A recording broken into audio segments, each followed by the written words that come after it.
आज की वीडियो में हम लोग ये समझने की कोशिश करेंगे कि एलआर का हमारे लाइफ में यानी लॉजिकल रीजनिंग का हमारे लाइफ में कितना इंपॉर्टेंट रोल है। मेरे पीछे आप देखिए आईक्यू वर्सेस ईक्यू लिखा हुआ है। आईक्यू यानी intelligence question and EQ means emotional question. क्या क्वेश्चन को सॉल्व करने में, क्या रीजनिंग के क्वेश्चंस बनाने में इन दोनों का रोल इंपॉर्टेंट है या किसी एक के बगैर भी आप रीजनिंग के क्वेश्चंस को बना सकते हैं, अपने डिसीजन मेकिंग को आप स्ट्रांग कर सकते हैं।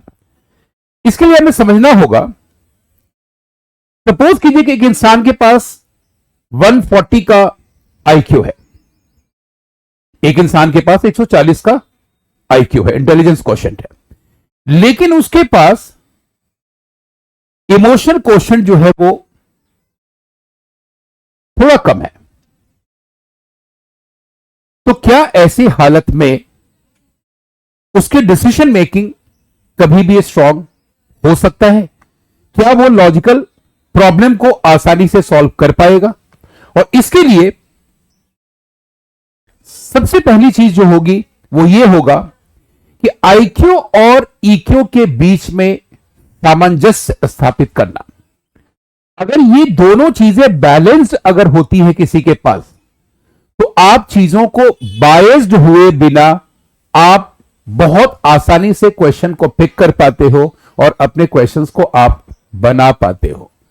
अब सपोज करो, एक एग्जांपल मैं लेता हूं कि एक स्टूडेंट है जिसके पास आईक्यू बहुत अच्छा है लेकिन इमोशनल क्वोशिएंट उसके पास नहीं है।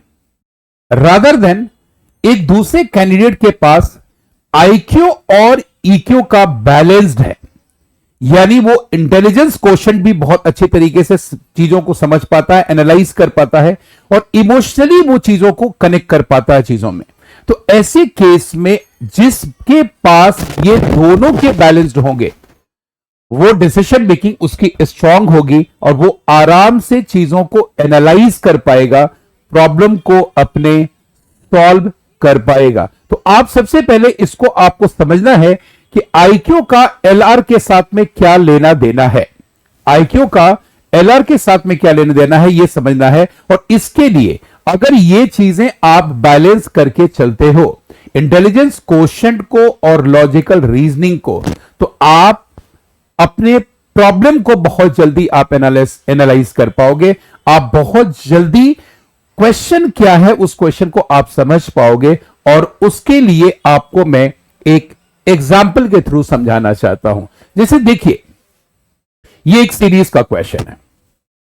अब इस सीरीज के क्वेश्चन को जब आपने देखा तो देखते के साथ में आपके माइंड में कनेक्शन एस्टैब्लिश हुआ कि यहां पे क्वेश्चन में क्या चल रहा है। ठीक इसी तरीके से हमारी लाइफ जो है वर्बल प्रोमिसेस पे हमारी लाइफ चलती है।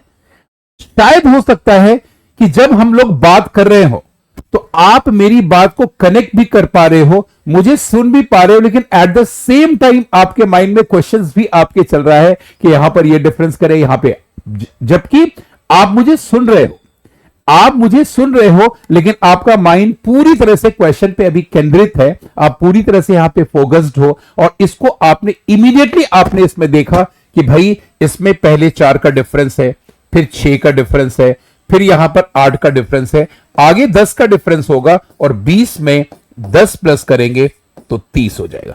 कई बार ऐसे क्वेश्चंस आपके एग्जामिनेशन में आपको दिखते हैं जो इमीडिएट स्ट्राइक होता है और आप उस क्वेश्चन को इमीडिएट एनालाइज कर पाते हो कि इस क्वेश्चन में यह कॉम्बिनेशन चल रहा होता है।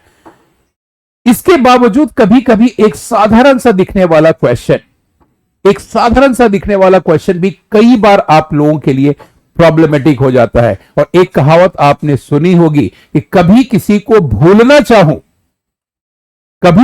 भूलना चाहूं तो आप उसको भुला नहीं पाते, और कभी छोटी सी चीजों को याद करने की कोशिश आप करो तो वो चीजें याद नहीं आती। मतलब जब आप एग्जामिनेशन दे रहे होते हो, जब आप क्वेश्चन कर रहे होते हो, तो ऐसे में आपके पास कई बार ऐसी चीजें होती हैं कि डिफिकल्ट चीजों को भी बहुत जल्दी आप एनालाइज कर पाते हो, और कई बार साधारण सा क्वेश्चन दिखने वाला क्वेश्चन भी आपके लिए प्रॉब्लमेटिक हो जाता है। वहां पर आप चीजों को एनालाइज नहीं कर पाते हो। तो आपको सबसे पहले यह चीज समझना बेहद जरूरी है कि आपका आईक्यू और ईक्यू दोनों बैलेंस अगर होता है तो एलआर के क्वेश्चंस को आप बहुत आसानी से बना सकते हो।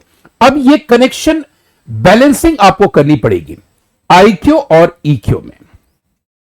ये बैलेंसिंग अगर आप कर लेते हो, ये बैलेंस करके आप चलते हो तो आप डेफिनेटली, क्योंकि देखो रीजनिंग हमारे रियल लाइफ से कनेक्ट होता है।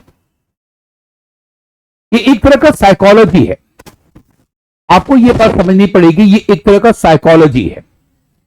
अगर आप चीजों को इमीडिएट एनालाइज कर पाते हो, इमीडिएट आप उसकी प्रॉब्लम को आप समझ पाते हो, तो निश्चित रूप से आप उसके सोल्यूशन पर भी आप पहुंच जाते हो। तो यहां पर यह इंपॉर्टेंट रहेगा कि जब आप रीजनिंग के क्वेश्चंस को बनाएं, देखिए रीजनिंग एक बहुत ही बूस्टर सब्जेक्ट है और आपको यह बात याद रखने की जरूरत है कि जब आपके सब्जेक्ट्स में एक ऐसा सब्जेक्ट आपके कंपटीशन में है जिसका आपके रियल लाइफ में भी कनेक्शन है, मींस अगर आप रीजनिंग के क्वेश्चन को बहुत अच्छे से एनालाइज कर पाते हो तो अपने रियल लाइफ में भी आपकी कोई भी प्रॉब्लम्स आती है उसको आप बहुत अच्छे तरीके से एनालाइज करके आप अपने प्रश्न को भी जीवन में भी और एग्जामिनेशन में भी दोनों जगह पे आप अपने क्वेश्चंस को आराम से बना पाओगे। तो ये आपकी थिंकिंग को और प्रॉब्लम सॉल्विंग को इनहैंस करता है, बढ़ाता है। तो रीजनिंग में आप याद रखेंगे कि इस आईक्यू और ईक्यू का दोनों का बैलेंस्ड होना जरूरी है। आईक्यू बहुत अच्छा है लेकिन ईक्यू अगर आपके पास नहीं है तो भी आप क्वेश्चंस को नहीं कर पाएंगे।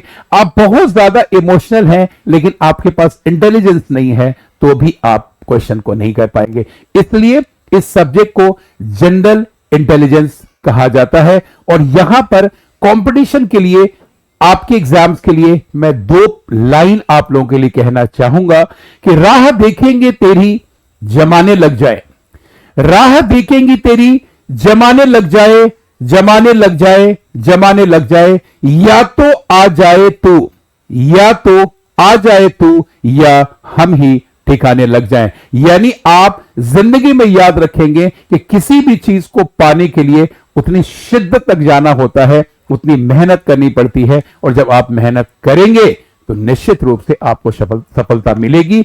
अगले वीडियो में फिर मैं आप लोगों को कुछ नया बताऊंगा। धन्यवाद।